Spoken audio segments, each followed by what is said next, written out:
This is Brian Robertson, and today's date is October the 16th, 2008, and we are in the home of Roy Brinkley in North Little Rock for doing an interview for the Arkansas Korean War Project for the Butler Center for Arkansas Studies. And I'm Roy Brinkley. And I'm a retired physician. I served in Korea with part of the 45th Infantry Division, which was a Oklahoma National Guard division. I was inducted into the Army by mobilization of a Mississippi National Guard unit in 1950. And stayed with that unit until the following year when I was transferred up to San Antonio to Brooke Army Medical Center, where I didn't have much duty. I was not a doctor. I was a medical service corps officer. And the only thing I had to do at Brooke was assemble a company of doctors, dentists, and nurses every morning and get them off to class. And the same thing at noon, assemble them again at noon and get them back off to class. And it's the most boring duty I've ever had. And from that point on, I transferred to the 1st Armored Division in Fort Hood, Texas, where I really joined a real good unit. We were field soldiers. We stayed in the field all the time, and that was a time when Eisenhower was wanting the 1st Armored Division to come to Europe. We were getting ready to go to Europe, and we finished our division maneuvers, and then he told us that he didn't need another armored division. So the unit was broken up person by person, and we were sent off to the Far East, and I wound up going to Korea. On my way to Korea, I went to Washington, the state of Washington, and caught a boat. And there was a boat that was loaded with a lot of troops going to replacing some troops in Alaska. We had a beautiful trip up there on the inland waterway.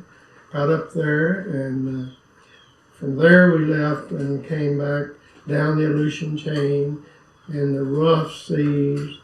And we were all seasick, and we finally made it to Yokohama a few days later.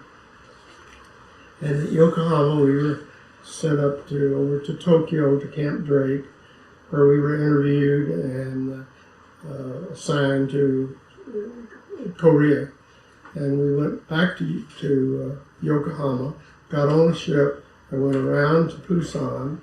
And on May Day of 1952, landed in Busan and stayed there a day or two, and then was sent up to Daegu, which was the 8th Army headquarters, and interviewed up there, and was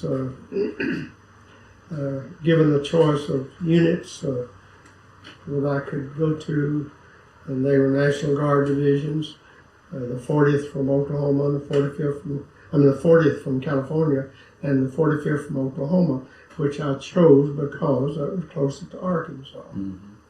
Now, I grew up in Arkansas, and I went to high school in Arkansas. I grew up on a farm in northeast Arkansas, up in Mississippi County.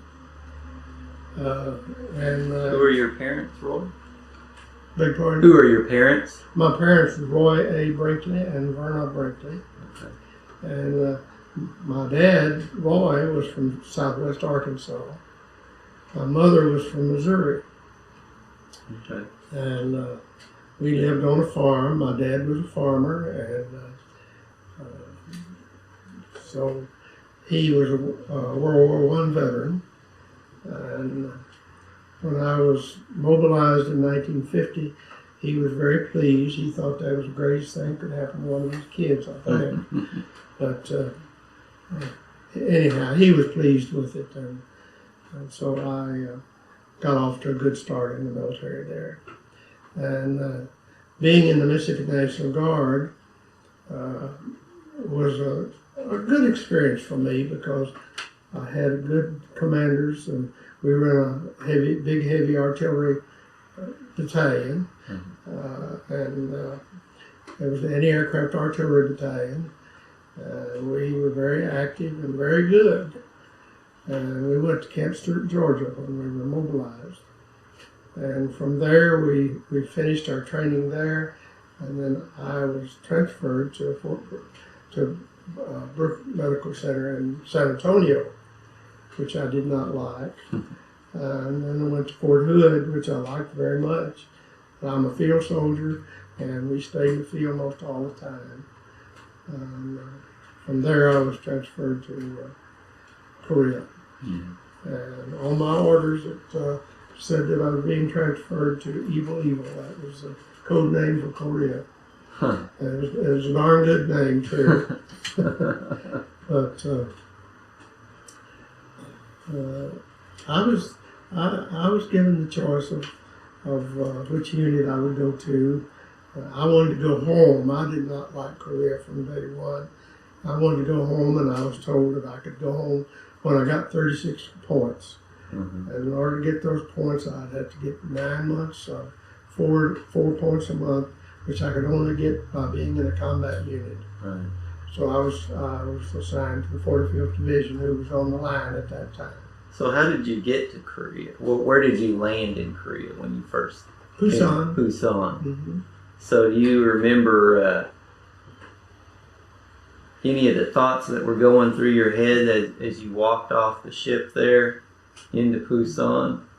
Not really. I was any impressions that kind of stuck with you? I was with a whole bunch of troops, and we were getting off, and I didn't have any special thoughts about Busan, except that they told me that it was May Day. We knew that, and that the commies always celebrated May Day, and there might be some action around. So even though I was a medical service corps officer, we were all armed and told to carry our arms with us everywhere we went. And one of the beautiful places in Busan was just to the northeast of Busan was this battle cemetery. And it was then, and I'm sure it is today, a beautiful place. And a lot of American troops were buried there. And from there, got on the train, went to Daegu, and was interviewed for my assignment, which I then went to 45th Division, and I replaced a man who was waiting very eagerly to go home. And they had a Jeep meet me at the train and took me straight on to my unit. And that night, I was under fire all night that night. And as I was every day, we were under fire every day. And it was artillery and mortar. We didn't have any hand-to-hand combats, but it wasn't all bad. We had some fun. We lived in a bunker, and our aid station was our Quonset hut that we had sandbagged up all around the sides, so that when a shell hit out in the rice paddy out there, and it sprayed shrapnel, the sandbags were higher than our heads, so it caught the shrapnel, and I used to go out and dig the shrapnel out every day. So, but we all wore armored vests every day, and we were all armed. You couldn't eat if you weren't armed. But sending a lot of the troops on R&R, which was a good deal. I went on R&R to Tokyo one time. So what did you do while you were on R&R? I ate a lot and drank a lot, and just my friend, the captain who was our supply officer, and I rented a guy and his little two-wheel buggy that he ran us all over Tokyo. We went to the capital in Tokyo, and we were able to go in, and he took us over to the Emperor's Palace. We were not able to go in, of course, but but we saw it. And they had a restaurant there. It was a multi-story restaurant, and it's still in business today, I understand. One floor you went to, and it was seafood. Another floor was steak. And this captain and I had a few before dinner drinks, and we went and had steak that night. And we each had a server who took good care of us, and we ate our meat. And I finished eating my meal, and my server came with a little saucer, and it had a roll in it. I took my fork and knife and tried to cut the roll, and it wouldn't cut. And he leaned over and told me, "Washy, washy." It was a washcloth. So I washed my hands, and then went on back to. At the end of 5 days, went on back to Korea. During that 5 days, however, we met a British officer who played the bagpipe. And one night, in our drinking sprees, we all got juiced up and went down the middle of the street of the Ginza, playing the bagpipe. And we marched. It was about midnight, so we just had a lot of fun that way. Then I went back to Korea and went back up to my unit, and it was just sort of all to do over again. And one of my sergeants went on R&R, and he went to Hawaii. Wow. And he asked us all if we wanted anything that he wanted to bring home to us, and we said, "We'll just bring us something fun." He came back with a bundle of ukuleles and books on how to play the ukulele. So my whole platoon learned to play the ukulele. And we'd sit up in our bunker at night and play the ukulele and sing. Wow. With all of the mortar shells coming in and everything. But, it was a diversion from the bad things. Sure. Do you still have that ukulele? No. Oh. I got home with it, but somewhere one of my children stepped on it, and that was the end of it. But I had a camera, and I made a lot of pictures, a lot of color pictures, and we all had cameras, and Kodachrome was very plentiful, but we had to send our film to Hawaii to get it developed. So I would send my film to Hawaii and then have it forwarded on home. So my wife saw all my pictures before I got home to tell her about them. Speaking of that, did you keep in touch with home very often? Oh, yeah. Of course, our mail service wasn't too bad. And then I was transferred from my battalion aid station to division headquarters. And with my background in public health, before I came in the service, I was appointed as the assistant preventive medicine officer for the 45th Division, and which was a do-nothing job, actually. But that's where I was when I got a telephone call from the Red Cross telling me that my parent had been killed. And I did not know it was both my parents until I got home several days later. I left the next day. When was that you left? Well, that was in early October. Okay, 52. 52. So I was sent down to Tokyo, and in Tokyo they took me to the airport, and the airport left the field there in Seoul and flew to Yokohama, and from there I went to Camp Drake, and there I waited for a flight home. I flew home on a War Surplus C-54 that was owned and operated by Flying Tiger Airline. And it only had 26 officers on board. And we flew took off at midnight from Tokyo, and at noon the next day we landed on Lake Island, and they had no food. They had been inundated by a storm. They had no food, but they had water, so we got water, and then we got on board again, and then about 12 hours later we landed in Honolulu. And if anybody ever wants to know what heaven will look like, got off that plane just at daylight at the Honolulu airport, looked over to the mountains, and there was the big army hospital sitting up there, and everything was so absolutely beautiful. We had a whole bunch of hula girls that put leis around our neck, and they fed us a big meal, and just like being in heaven, if you can imagine, after where I'd been. Sure, I bet. So I made a telephone call home and found out that and I understood it to say a parent had been killed in a car wreck up in Indiana.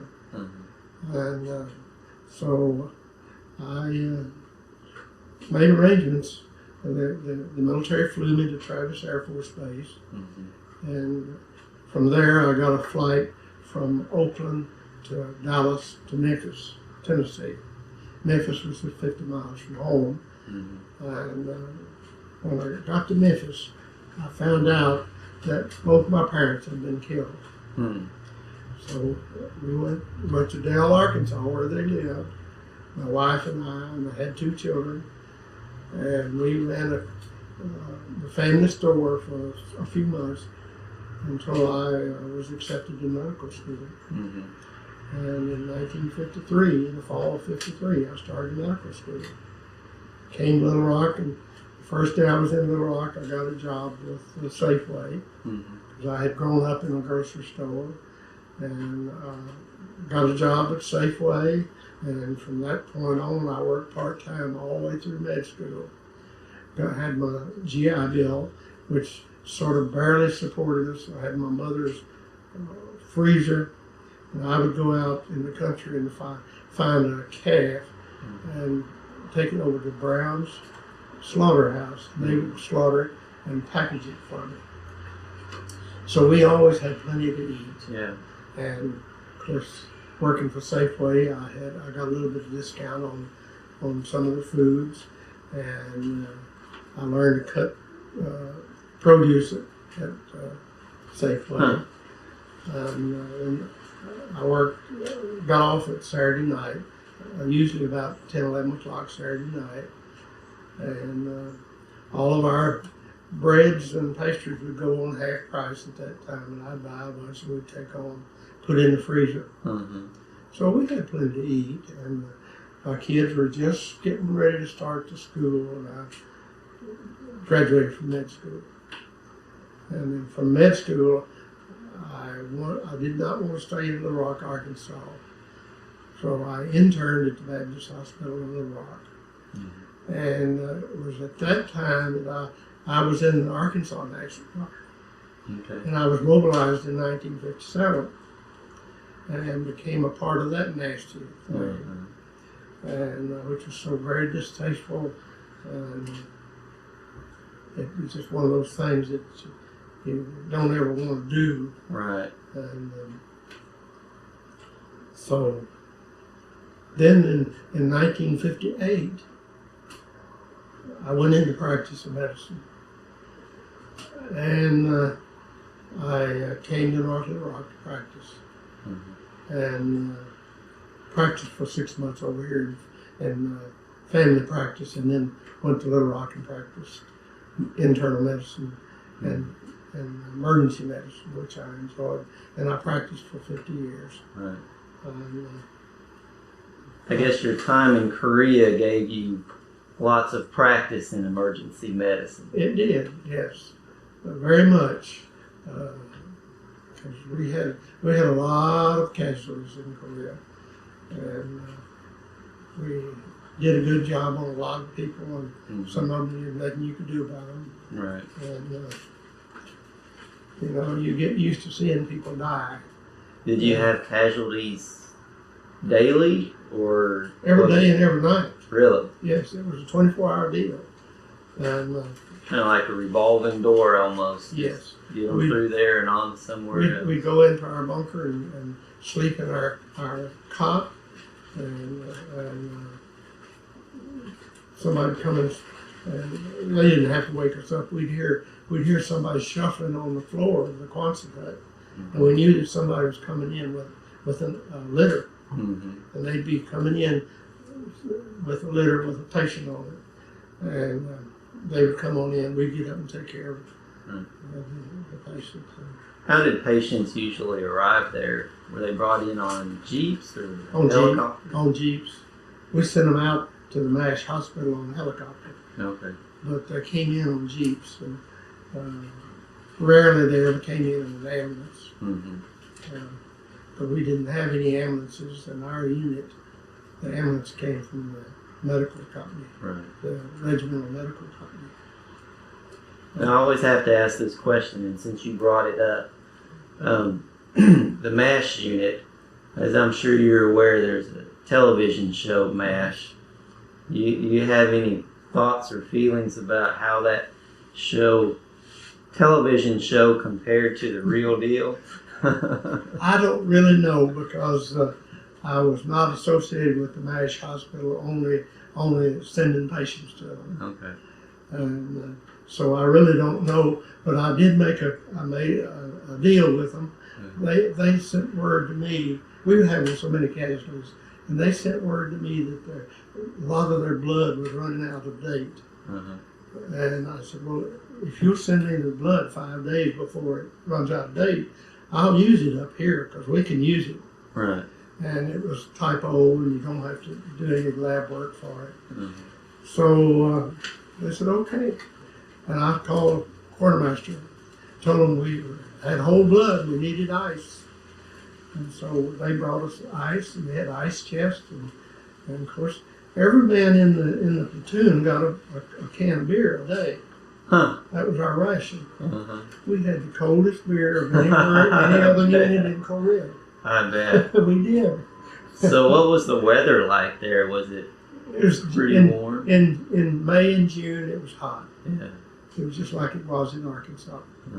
By the time I was transferred to division headquarters, it was getting cold. I was sleeping in a tent at 20 degrees at night. But I had a good sleeping bag, and I'm a field soldier, and I learned to do that, and that's no problem.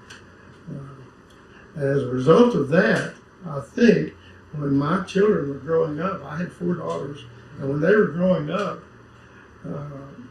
I was practicing medicine, and I was of such financial stature that they did not need to find a job, and I wouldn't let them get a weekend job. We went camping every day. Oh, that's nice. And we were tent campers over at Lake Washita. And they learned how to set up tents, how to cook over an outdoor fire, and they were older girls were excellent skiers, and they learned to drive the boat and ski, and we had a great time. I raised them over there in a tent. And that's good. I think it was great, and they enjoyed it. And we had some good friends we camped with, and this really made it nice. Right. Speaking of good friends, did you make any good friends? I'm sure you probably did while you were over in Korea. Any that really kind of stick out? Yes. My platoon sergeant was a graduate of Mississippi State, where I graduated. And I did not know him at Mississippi State, but I knew where he lived. And now my wife is from Mississippi. And sometimes when we go she's from Forest, Mississippi, on the other side of Jackson. When we go home sometimes, we stop in Eudora, or Eupora, where this sergeant lived, and still lives. And he's got his master's in agriculture, and he was an ag teacher. My other good friend was a soldier who was one of my medics, and his name was Henry Welser, and he was of German descent. His his grandmother in 1939 got the children together and said, we've got to go to Germany and see our kinfolks. Mm-hmm. Otherwise, we won't ever see them again. So she took the group of children to Germany. And while they were there, my friend Henry became old enough that since he was of German descent, he had relatives in Germany, and he had never had any military experience. They drafted him into the German army. Wow. And he was a medic in the German army. And he became a medic with Rommel's force in North Africa. And then when Rommel was run out of North Africa, he was taken to Italy, where he was captured by the U.S. Army in Italy and sent to the United States as a prisoner of war. Huh. This guy never complained.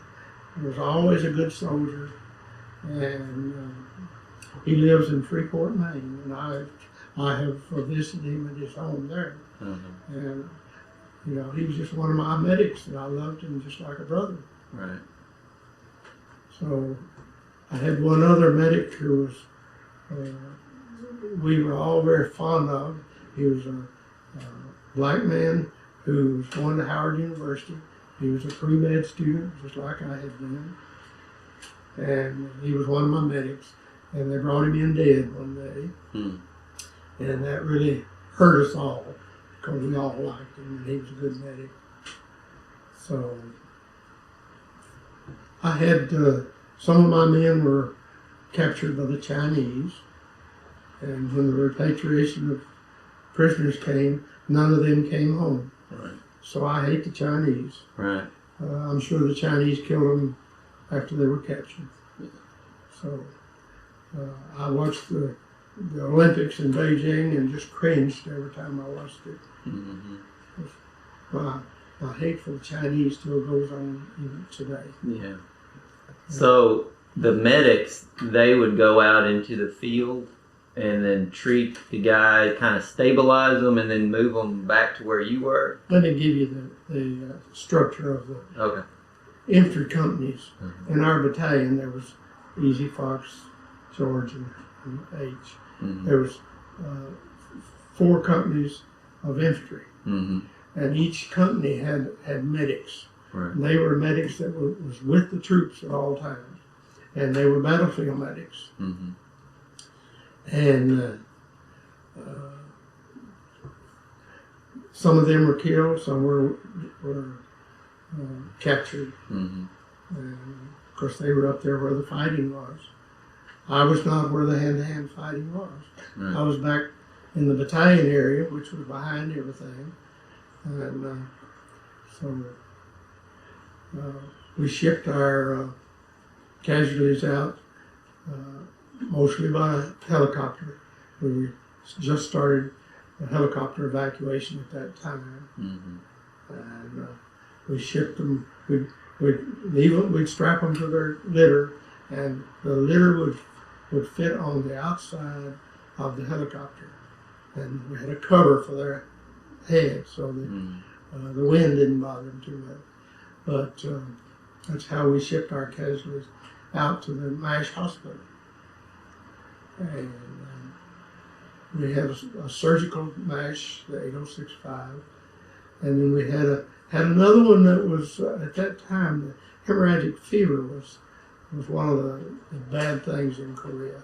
Huh. And we had a MASH that was purely neurology and took care of the hemorrhagic fever victims. And we had a neurosurgical MASH close to us. Mm-hmm. We would ship head wounds to them. So we had a good evacuation service and took care of our wounded pretty well, I thought. Mm-hmm. But it was really an experience, and I do not like the Chinese at all today. Yeah. I don't want anything good to happen to them. Right. Even though we owe them a bunch of money by now. Well, we do, don't we? Yes, we do. So did you ever have any interaction with any other Allied troops? I know you mentioned the while you're on leave in Tokyo, hooking up with the British guy. But were there ever any other Allied troops around where you guys were? There were some English troops not far from us. And my sergeant and I got out in the Jeep one time. We was out bumming around. And we rode up the road, and here was a roadside PX. And we stopped and had a cup of tea with the British. And that's the only, well, we had assigned to our regiment, we had a Turkish battalion. And they were assigned, and we had Philippine battalion that was assigned to our regiment. And it was because of the Philippine battalion that I almost got court-martialed from. We were assaulting some hills, and I went with the assault force and set up my aid station in a little bunker. And when the assault was over, we had accumulated some dead, and we put our dead on our Jeeps and strapped them on and headed back to our battalion. And the Philippine combat team, their medics were to take over my aid station. When they came in, they didn't have any equipment, and I gave them everything I had. And it was not long after that I got a visit from our regimental headquarters, and I was seen by a major, and he told me that there was going to be some action taken against me for giving away military equipment. I said, well, wherever it is, it's in good service. And I told him what the story was. He said, well, we're going to court-martial you over this. And he said, you have to decide what kind of court-martial you want. I said, I don't want any. I'm not going to accept any. And so we fussed a little bit, as much as a second lieutenant can fuss to a major. We just fussed a little bit, and then all I got was a letter of reprimand, which is on my record in Washington, I'm sure today, which is fine because I'm out of the military. Right. And I didn't care about the letter. They could put all the letters they wanted to in there. Yeah. I almost got court-martialed one other time. My sergeant, we pulled off the line when another battalion came up and relieved us. And I looked around, and all the other troops had soft caps, fatigue caps. My sergeant and I decided we'd go to Seoul and buy some caps for our men. And we went to Seoul. We took a Jeep and a driver and went down there. And we found this PX area. And I went in, and they had caps galore. So I told the person there how many caps I wanted, and I bought that many and paid them in GI money. And just as I was paying off, 2 MPs came up behind me and said, "Lieutenant, you're under arrest." He said, "You're passing GI money, and that's against the law. And besides that, you're in a restricted area." So they said, "Come on, go down to headquarters with us," which I did. And they took my card, my identification card, and made out a report. And I went back to my unit, and we went back up on the line the next day. And then I got a visit from the regiment again, and told me that I had a choice of whatever kind of court-martial I wanted, and I refused a court-martial. They said, "You were caught in a restricted area." I said, "Well, it wasn't marked." He said, "Are you trying to tell us that our commanding general did not properly mark the area?" I said, "I don't know what you take, but that's the way it was. It wasn't marked, and we didn't see the marking." So we went in. It was off limits. But we went in and bought those caps, and so then nothing ever came from it. It wasn't long after that I was promoted to first lieutenant. But I'm sure that didn't happen. So did they keep the caps, or did you get to take them with you? No, we took them home. Well, that's good. We gave the caps to all our guys. Yeah. Yeah. Because you know, you wear that steel pot all day, every day, it gets kind of rough on your neck after a while. Yeah, I'm sure. But no, we came home and brought those caps with us. And, we also were looking for some Coca-Colas. We went to several quartermaster units before we got caught looking for Coca-Colas to bring home. So how far was it from where you were to Seoul? You said you took a Jeep. Probably 30 miles, 25 to 30 miles, yeah. Just a short trip down there. Yeah. So did you ever have much interaction with any civilians? No. South Korean civilians? No. We had some Koreans that were attached to us as laborers to help us with certain chores. And they were all good people. Right. Except for one who stole a camera from one of my men. And by the time we discovered it was stolen, and we notified the MPs, and they found the camera in Seoul already on the market. Wow. And they recovered the camera and arrested the guy. And I don't know whatever happened to him. I don't care. Now that's the only interaction we ever had with Koreans. We didn't fight North Koreans until just before I came home, we moved over to the East Coast. And the Incheon, Inji. And when we moved over there, we were fighting North Koreans there. And we had been fighting Chinese up to that point. Right. And so what would you say was a typical day for you? How did that start? And how did it start, how did it end, and kind of what happened in between? Well, it was all in between. Yeah. You didn't start and stop a day. Yeah. It was, you just, you got up and ate breakfast, and then depending on how heavy the action was, you worked all day, and then you ate supper and you tried to sleep that night, which I slept in the bunker with my men, and you know, sometimes you'd get to sleep most of the night, sometimes you wouldn't. But it was an all day, all night affair, and we had a lot of casualties, and we'd get up and take care of them, and that's what we were there for. Right. So, but you know, it's just one of those things that, as I told you before, I wouldn't do it again for $1 million or for $10 million. I wouldn't take $1 million for what I've already seen and done. But I wouldn't do it again. My wife and I have been wanting to go to the Holy Land for several years, but we decided I've seen enough war that we're not going to go to the Middle East. Right. At all, even though we at one time had a trip planned, but decided not to go because there was still fighting going on there. Was there much going on in regard to the ceasefire? You know, that kind of just seemed to go on, and you know, there was talk. And not at that time. Not at that time. That was afterwards. Okay.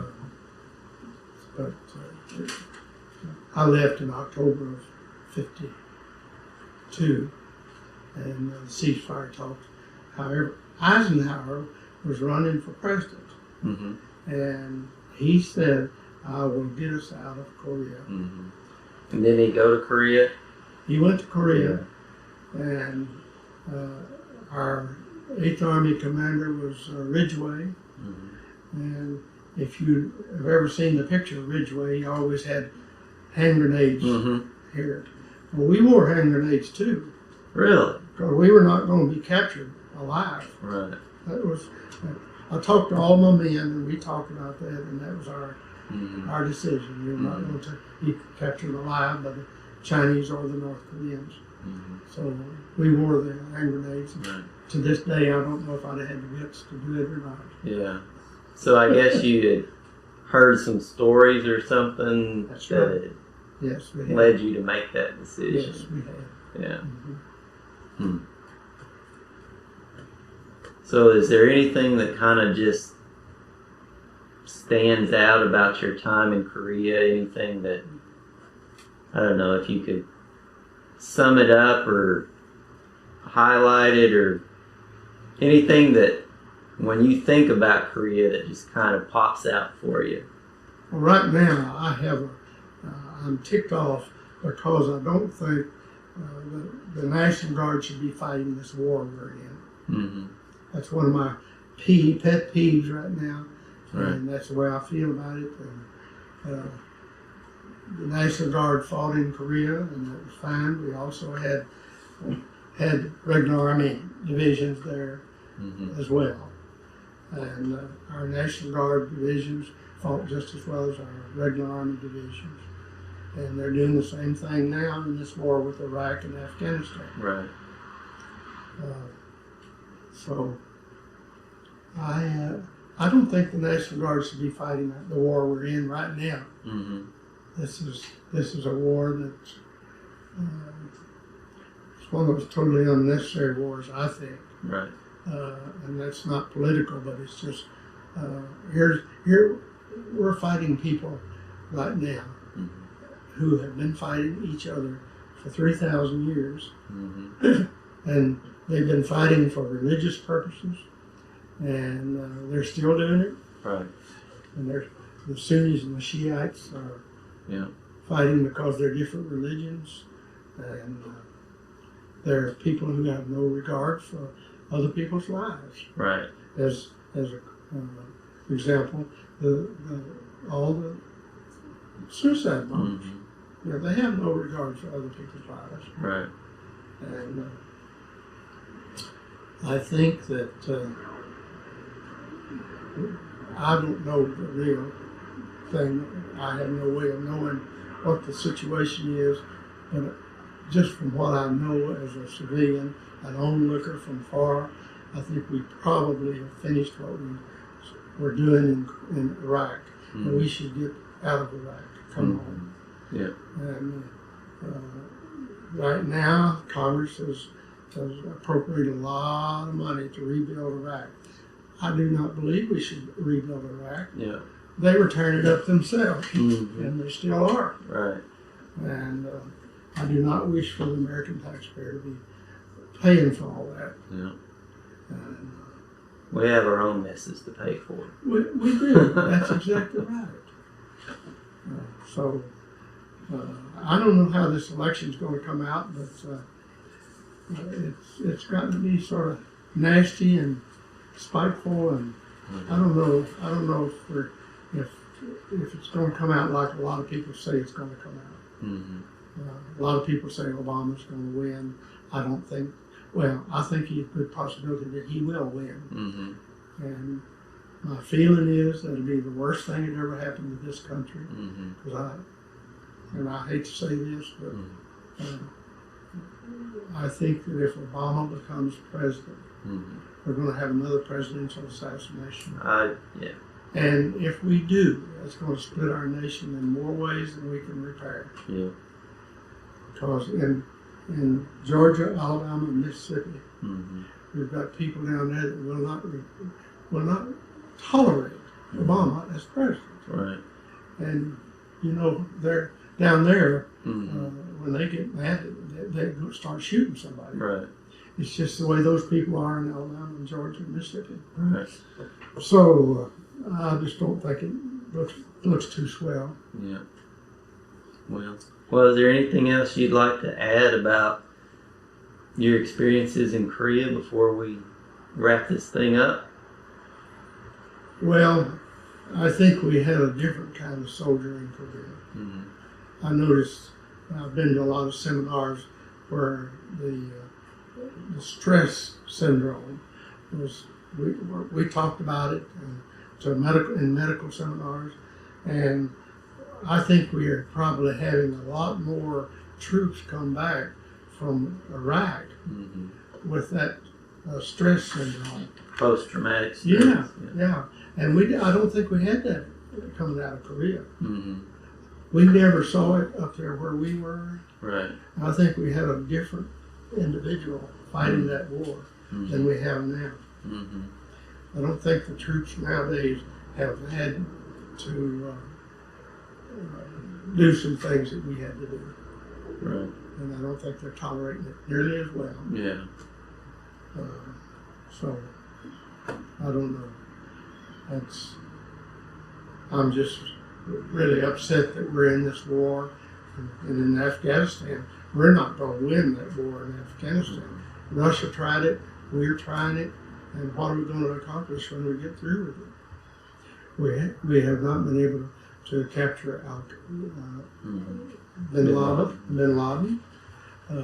He's with friends. He's back and forth across the border in Pakistan, and he's being sheltered by a lot of people over there who take our money and then shelter our enemies. I referred to my recent division reunion in Oklahoma City, and I met a colonel who was a doctor who had just come back from Afghanistan, and he told me, do not pay any attention to what the media is saying about Afghanistan. We are winning in Afghanistan. We're not going to win the total war. They have not been able to capture Bin Laden. Right. And one of these days, we're spending billions and billions just to capture one fugitive. And that's just not what it's about. No. So I don't know what's going to happen. Yeah, I agree. It's going to influence the election, I'm afraid.